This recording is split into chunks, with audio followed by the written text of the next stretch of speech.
Selamat datang di channel saya. Di video kali ini, saya akan bahas tentang IPO saham PT Nilport Marine Service Tbk atau bisa disingkat dengan kode emiten yaitu BOT. Nah, mungkin ini sudah nama tuh waiting for offering, yaitu menunggu penawaran umum teman-teman. Nah, di video saya sebelumnya sudah saya jelaskan juga tentang DAS dan juga naik. Di video kali ini saya akan bahas tentang BOT ya teman-temannya gitu. Ya, bagi teman-teman yang belum nonton di video saya sebelumnya tentang ringkasan untuk profesusnya, silakan teman-teman ditonton dulu. Karena ini ada lanjutan teman-teman. Ya, lanjutan untuk analisa kita teman-teman itu. Ya, sebelum itu teman-teman tuh harus tahu dulu siapa sih si underwriter untuk buat ini. Ya, seperti kita ketahui si underwriternya yaitu OD, BRI Dana Reksa Sekuritas teman-teman. Ya, mungkin teman-teman tuh sudah tahu, wah OD ini pasti OD ini pernah banget nama tuh bagi nama tuh fixed allotment teman-teman. Apa tuh fixed allotment? Yaitu penjataan pasti. Ketika teman-teman minta 100 juta untuk nama tuh penjataan pasti dikasih 100 juta. Itu teman-teman. Itu nama tuh penjataan pasti. Ya, mungkin ada juga saya kasih tahu ke membership tentang nama tuh bagaimana sih cara melihat nama tuh untuk nama tuh fix juga ya teman-temannya. Nah, silakan ditonton mungkin di video saya waktu lalu ya teman-temannya. Nah, ya ini kelihatan banget nih teman-teman. Kenapa? Ya penan awalnya aja lama banget, hampir seminggu. Kadang juga ada seminggu belum tentu juga ada nama tuh fix teman-teman. Tapi kalau kita lihat dari secara histori dari underwriternya memang sering banget dibagikan. Sedangkan kalau naik ini nggak ada nih seperti ya teman-teman. Das ini seperti sih lagi mencari. Nah sedangkan untuk bot ini ada. Nah itu. Nanti kita lihat teman-teman itu dia. Ya sampai saat ini belum ada nama tuh untuk perubahan prospektusnya, masih prospektus awal teman-teman. Nah, jadi kalau kita lihat untuk si underwriternya yaitu OD. Nah, waktu lalu coba kita lihat dulu flashback ya teman-temannya. Kita lihat dulu untuk nama tuh terikut BRI dan Reksa Sekuritas yaitu OD. Nah, kalau kita lihat di tahun 2018 6% yaitu di BRIS, untuk di DAX satu kali Allah, untuk Tugu minus 6%. Untuk buka satu kali ala. Nah dibuka ini waktu lalu ada juga fix juga dia teman-teman, dia ngasih penjelasan pasti bagi yang minta teman-teman. Nah, ada juga dia teman-teman. WMU juga ada ya teman-temannya. Untuk kelas ini nggak ada. Lalu untuk MTL juga ada. Nah bagi teman-teman yang ikut MTL yang BUMN kemarin itu mungkin ada yang rugi, ada juga cuan karena cepat banget gerakannya kemarin itu teman-teman. Ada teman saya juga ikut, katanya ikut MTL dari BRI dan Reksa Sekuritas, dikasih fix katanya. Saya ikut 100 juta dikasih 100 juta benar. Nah, dan juga ya kalau kita lihat sih cuma lotnya aja besar banget ya teman. 229 juta lot teman-teman. Jadi barang itu lumayan banyak banget pastinya dibagi-bagi ke ini teman-teman. Ke masyarakat pastinya. Itu. Lalu ada UMPP juga sama. Nah, kacaput ini saya nggak tahu ya teman-temannya, seperti sih ada juga, beli juga ada. Pintini kurang tahu juga kalau Pintini teman-temannya. Nah, lalu kalau yang baru ini Kacuan ini nggak salah sih ada sih, meskipun punya Pak Joko Pangestu dia tuh ada juga dia teman-teman. Dan juga kemarin tuh ada. Nah, dikarenakan kita tuh nggak tahu aja. Itu ya mungkin karena waktu dulu tuh belum terkenal. Pak Joko Pangestu masih nomor berapa ada konglomeratnya teman-temannya ya itu. Nah, NS ini kalau nggak salah sih nggak ada sih, karena yang paling banyak pegang tuh si IP gak salah itu. Tapi seperti sih ada sedikit tapi.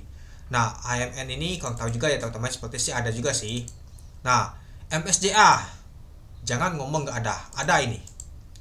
Ya, ada gimana? Ini dia teman-teman pemulinya teman-teman, MSJA teman-teman. Nah, Lembaga Peminat untuk Pemesanan Pembelian Saham yaitu PT Multi Sepindo Jaya Tbk. Nah, ini dia teman-teman. Ini bersama-sama RS ya. Nah ini adalah lembar untuk nama tuh pengisian untuk fixed allotment teman.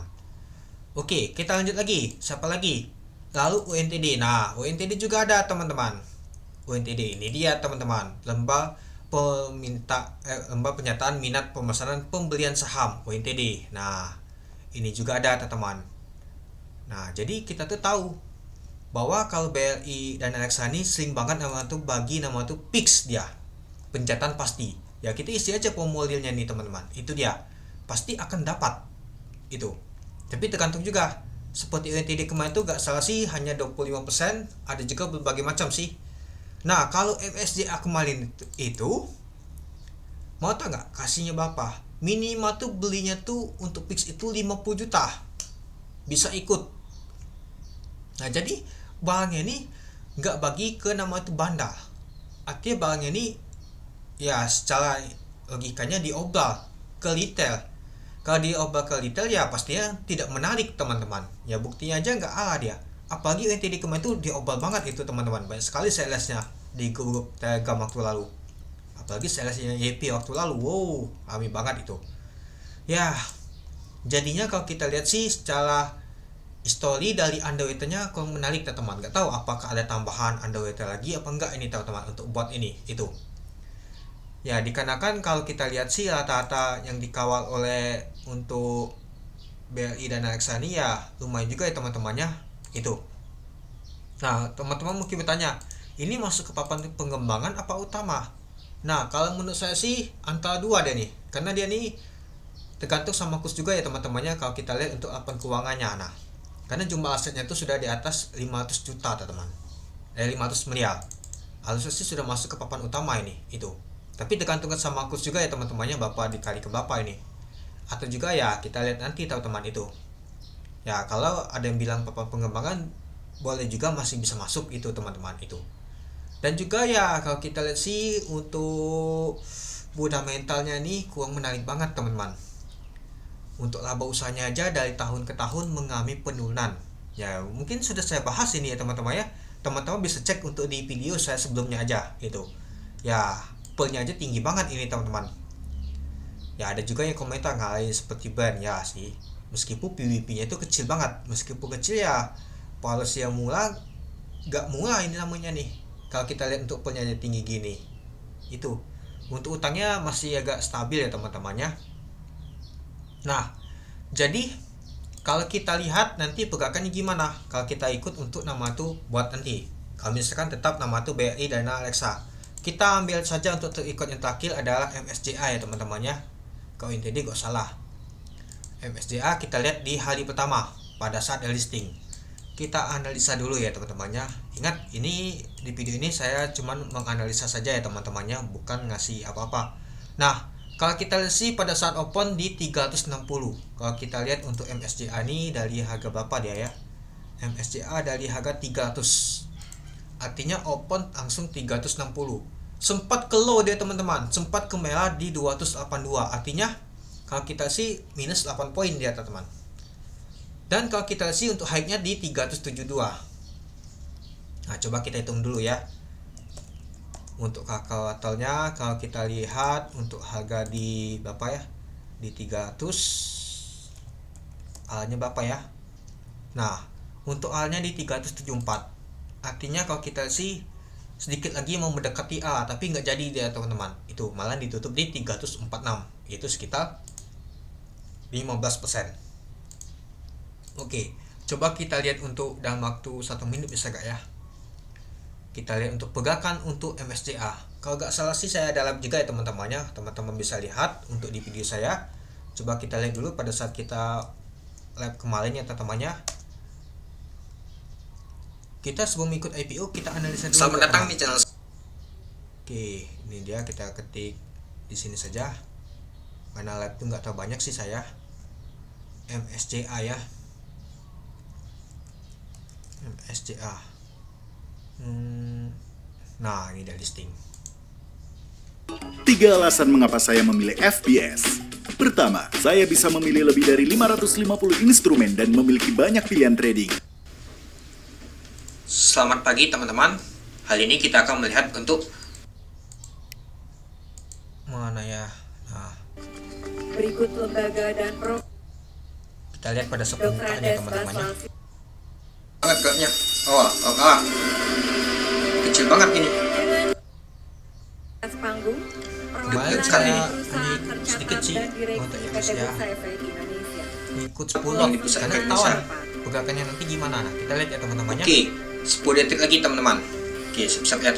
Nah, kita lihat ya teman-temannya untuk MSCA. Nah, MSCA A-nya di 374 dan ALB-nya di 226. Open langsung di 360. Nah, kita perhatikan di sini ya teman-temannya. Nah, langsung di ini banyak sekali yang fix dapat ya teman. Lihat aja ini aja langsung ada dapat 200.000 tembok. Nah, langsung dihajar ini. Ini tembok di 300 ternyata naik lagi, ada yang makan juga ya, habis ini ya. Itu banyak sekali barang dari Pix itu teman-teman, penjatan pasti. Itulah kenapa dia jadinya dibuat merah ke bawah dia, tapi nanti diangkat lagi ke atas dia teman-teman. Kalau kita lihat sih low-nya itu sempat di 282. Nah, di 282 sedikit lagi mau habis, tapi langsung ada yang aja naik ke atas dia. Nah, sedangkan kalau kita lihat sih nggak liquid sama sekali ini teman-temannya tadi ya. Nah itu. Dan kalau kita lihat dalam beberapa menitnya, nah balik lagi ke 300 dia, apakah ke hijau dia? Nah, ke hijau dia teman-teman. Nah, kalau kita lihat sih dalam waktu berapa ini ya? Kelihatan pula ini. Kita lihat dulu dalam waktu 3 menit nggak salah, artinya masih ada perlawanan ini teman-temannya kalau kita lihat. Jadi kalau kita lihat teman-temannya, nah di waktu 23 menit, jadi ya mungkin buang dulu barang dari Pix dulu dia. Ketika barangnya itu sudah dibuang dari Pix itu ya teman-temannya, baru dinaikkan lagi dia teman-teman. Nah ini bagi dividen ya, baru dinaikkan lagi dia, tapi besoknya langsung naik lagi dia teman-teman, ngegas dia, mau mendekati ala dia teman-teman. Besok lanjut gas lagi dia, arti kelihatan banget dia mau ngusil nama tuh retail dulu yang buang barang dia teman-teman. Coba kita lihat dulu untuk MSCA pada saat listing dia. Listing kalau nggak salah di tanggal apa ya, ini sudah sepi nih volumenya, saya lupa MSCA nih listingnya di kapan, di tanggal 10 Januari. MSCA mana ya, 10 Januari ke 10 Januari. Nah ini dia teman-teman ya. Kalau kita lihat sih COD lumayan juga teman-teman yang buangan, nah sekitar 1,4 miliar. Lalu ada MG kuat banget ya buangannya ya, sudah masuk banyak scalping juga sih, ada GL, AA, AR, YJ, SA, AG. Nah coba kita lihat untuk besoknya, yang tampung banyak liter ya teman-temannya. Kita lihat di tanggal 11 nya ada yang gas naik dia. Nah kalau di 11 nya lumayan juga teman-teman ya. Ya kalau kita lihat sih underwriternya tuh YOD sama RS dia itu. Jadi kita tuh bisa saja untuk patokannya ya, kalau misalkan ada Pix dia memang benar, artinya ya kita tunggu saja di bawah dulu. Mungkin ada buangan dulu teman-teman seperti kita lihat tadi, itu dia. Memang sih kalau ada Pix itu kurang menarik banget pastinya teman-teman itu. Sama seperti UNTD juga gitu. UNTD kuat banget buangannya, langsung dibawa ke bawah terus dia, nggak ada pembalikan sama sekali dia teman-teman itu. Nah jadi kita kembali lagi ke buat ini teman-teman. Nah jadi kita sudah tahu ikut nama tuh underwriternya teman-teman. Si underwriternya itu memang nggak jagain, memang nggak juga buang barang. Paling buang barang tuh ya punya barang, punya Pix dia teman-teman, punya penjatan pasti dia itu. Nah kalau buat ini ya menurut saya sih gak terlalu menarik ini teman-teman, malah masih menarik naik dibanding buat ini. Tapi ya tergantung sama teman-teman ya, yang mana teman-teman itu cocok untuk ikutin atau mau skip semua, terserah teman-teman. Memang sih untuk di bulan November ini gak ada yang menarik IPO nya, untuk das mahal banget untuk harganya, untuk buat policy gitu banget, untuk naik ya underwriternya masih agak gimana. Nah itu dia teman-teman. Jadi kita tuh harus berpikir untuk mengikutinya. Yang penting kita tuh harus siapkan nama tuh resiko dulu ketika misalkan nggak sesuai dengan ekspektasi apa yang kita ikutin teman-teman itu. Ya kita lihat nanti apakah ada tambahan ketiga ini untuk underwriternya. Kalau menurut saya sih yang akan tambahan underwriter itu seperti sih naik sih.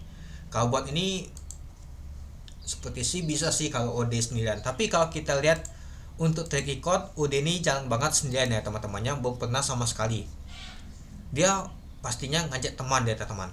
Contohnya kalau kita lihat sih untuk jumlah lot yang sama aja 10 juta lot ya, kalau kita lihat 10 juta tugu aja ngajak teman dia teman. Nah kalau kita lihat sih untuk ans aja di papan akalisasi aja barengan sama yang underwriter lain ya teman-teman. Ya kalau kita lihat cabut aja barengan. Nah pinti aja hampir sama untuk jumlah lotnya aja, dia sama dengan ini teman-teman, ajak yang lain juga. Ya tapi kalau kita lihat sih patokan dari untuk nominal atau IPO-nya ya lebih besar ini teman-teman itu. Lalu yang lain juga sama, nggak ada dia balangannya teman-teman itu. Nah ini MSCA dulu baru NTD. Nah jadi kita tuh sudah tahu teman-teman untuk pergerakan untuk sahamnya untuk buat ini. Nanti kita lihat teman-teman. Nah mungkin teman-teman tanya, apakah saya akan ikut untuk buat ini? Saya nanti lihat dulu ya teman-temannya, berapa banyak sih yang ikut namanya tuh PIX ini. Lihat dulu.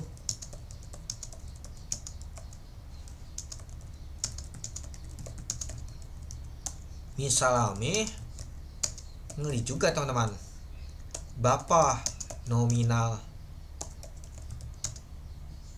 ikut PIX-nya. Kalau sekarang ini sudah tutup ya teman-temannya untuk PIX-nya ya. Nah jadi ini yang perlu saya lihat teman-teman. Lihat dulu sih yang ikut PIX ini ada berapa banyak yang ikut. Misalnya ngeri juga teman-teman untuk buat ini. Lalu kalau kita lihat sih berapa sih nominal yang ikut PIX ini. Misalkannya nominalnya tuh minimal 50 juta seperti MSCA, artinya bank itu diobat ke retail. Sudahlah, pastinya akan rame dan juga ya tidak cukup menarik pastinya. Itu. Jadi kita bisa mempertimbangkan itu teman-teman. Ya kalau kita sih kalau di harga 100 dan juga 120 ini masih agak mendingan ya teman-temannya. Untuk minimal risikonya juga cukup sih. Misalkan teman-teman ikut 10 lot, kalau ALB ya 35.000.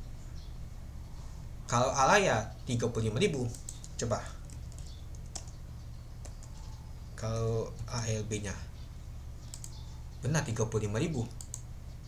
Jadi terukur juga risikonya kalau misalkan harganya seperti ini. Nah, kalau dari sini kalau misalkan harganya tinggi gini ya ada fix ada itunya ya lumayan juga ALB-nya teman-teman. Yang penting kita tuh ukur juga nama tuh risikonya. Jangan asal ikut-ikutan saja, itu dia. Ya, dan juga buat ini barengan sama naik. Nah, tinggal mempertimbangkan mau ikut naik atau buat teman-teman. Itu. Jadi kita tuh harus mempertimbangkan semua. Mau ikut yang mana. Ya, kita lihat nanti apakah masih ditutup di zona hijau atau mas baliknya teman-teman. Itu. Ya, jangan teman-teman tuh patokan sama wah, buat ini dulu tuh underweight-nya cuan benang awal IPO. Coba diperhatikan sebelum ininya, sesudahnya. Atau sebelumnya juga ada. Kalau sesudahnya ya ini. Nggak adanya untuk nama tuh BLI dan Alexa Sekuritas OD ini. Kalau yang waktu lalu juga sama. Karena cuan ini ada Pak Joko Pangestunya, bedain. Cuan juga ngawal ini ya teman-temannya ada HP juga. Nah, itu yang perlu dipertimbangkan. Jangan asal wah cuan ini pernah ngawal nama itu OD ini pernah ngawal cuan 6 kali ala. Coba lihat yang sesudahnya. MSCA dan ONTD saja dilihat apa yang terjadi itu. Nah jadi mungkin itu dulu ya teman-temannya untuk nama tuh pembahasan analisa saya teman-temannya. Ya silakan teman-teman untuk mempertimbangkan lagi mau ikut atau tidak. Nah kalau teman-teman tanya apakah saya akan ikut untuk buat ini, nanti saya akan mempertimbangkan lagi seperti yang saya jelaskan yang ini tadi teman-teman. Nah jadi saya bisa mengukur resikonya. Ketika saya ikut, kalau misalkan tidak sesuai dengan ekspektasi saya, pasti saya akan mengukur nama tuh resiko kerugian saya itu. Nah jadi teman-teman tuh jangan asal beli wah udah underweight-nya BUMN, tapi lihat juga nama itu teman-teman policy-nya itu gimana. Nah hitung juga policy-nya tuh. Kita lihat policy aja jelek banget ini teman-teman, meskipun katanya murah PBP-nya, tapi lihat dulu pelnya. Untuk laba bersih aja kecil banget, hanya 78 juta teman-teman jika disetahunkan di tahun 2024. Kalau di tahun 2023 aja hanya 1 miliar. Benar rugi juga. Artinya kalau kita lihat secara histori buat ini dari tahun ke tahun tuh nggak terlalu cukup menarik teman-teman. Ya kalau kita sih dia mau bagi dividen juga 30% belum tentu juga teman-teman. Tergantung sama laba usahanya nanti itu. Nah jadi teman-teman silakan untuk mempertimbangkan untuk nama itu untuk membeli untuk suatu saham ini teman-teman. Nilai nominal aja 5 per saham. Nah nanti saya akan update lagi teman-temannya dan juga saya akan bahas untuk perpesus finalnya. Nanti kita lihat apakah ada tambahan underweight, apakah ada perubahan dari perpesusnya dan lain-lainnya itu. Dan nanti juga saya akan bahas yang mana ketiga IPO ini yang cukup menarik menurut saya teman-teman ya itu. Oke, mungkin itu saja sih teman-teman untuk video saya tentang pembahasan untuk saham bot ini. Kalau kita lihat dari segi underwater-nya teman-teman, ya pastinya ada fix ya teman-temannya, karena sudah beberapa kali pengalaman saya teman-teman. Contohnya di tahun 2024 yang kedua ini buktinya sudah ada. Ini dia teman-temannya, lembar nama tuh pernyataan pemesanan peminat. Ini juga ada untuk MSCA juga ada. Nah, artinya kedua di tahun 2024 ini ada fixnya. Kemungkinannya untuk bot ini juga ada teman-teman itu. Oke, mungkin itu saja sih teman-teman untuk video saya. Oke, mungkin itu saja sih teman-teman untuk video saya. Nah, jadi menurut teman-teman gimana? Oke, sekian dulu video saya. Terima kasih menonton. Salam cuan.